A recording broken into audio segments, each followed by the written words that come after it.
महेश नगर हा खरं तर सगळ्यात जुना एरिया म्हणून ओळखला जातो। आजूबाजूच्या संपूर्ण वार्डांचा विकास झाला, परंतु महेश नगरमध्ये अजून साध्या नाल्याही झाल्या नाही, हे महेश नगरचं दुर्भाग्य। आणि नेमकं अशातच महेश नगरच्या गोखरे यांच्या घरापासून तर डॉक्टर मालुसरे यांच्या घरापर्यंत एक संबंध रस्ता आहे। सिमेंट काँक्रीटच्या रस्त्याचं पूर्ण बांधकाम व्हायला हवं होतं, परंतु संजय कोट्टावार ते खंडाळकर यांच्या घरापर्यंतचा रस्ता गेल्या 3 वर्षापासून मंजूर झाल्यानंतरही तो झालेला नाही। हा रस्ता खरं तर पहिले PWDमधून मंजूर झाला, त्याचं टेंडर झालं, तो लगेच 2 दिवसात रस्ता चालू करू असं नगरसेवकांनी आम्हाला सांगितलं, परंतु हा रस्ता कुठे गायब झाला, कोणी गायब केला हे आम्हाला माहिती नाही।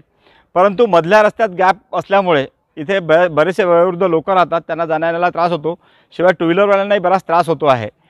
खरं तर हा रस्ता चोरीला गेला अशी चर्चा संपूर्ण महेश नगरमध्ये आहे। आम्हाला आमच्या 4ही नगरसेवकांना योगायोगाने महानगरपालिकेमध्ये भारतीय जनता पार्टीचीच सत्ता आहे आणि या प्रभाग क्रमांक 1 मध्ये 4ही नगरसेवक हे भारतीय जनता पार्टीचे आहे, परंतु असं असताना सुद्धा हा वार्ड उपेक्षित राहत आलेला आहे। आम्ही या 4ही नगरसेवकांना महेश नगरवासियांच्या वतीने विनंती करतो की आमचा चोरीला गेलेला रस्ता आम्हाला परत द्या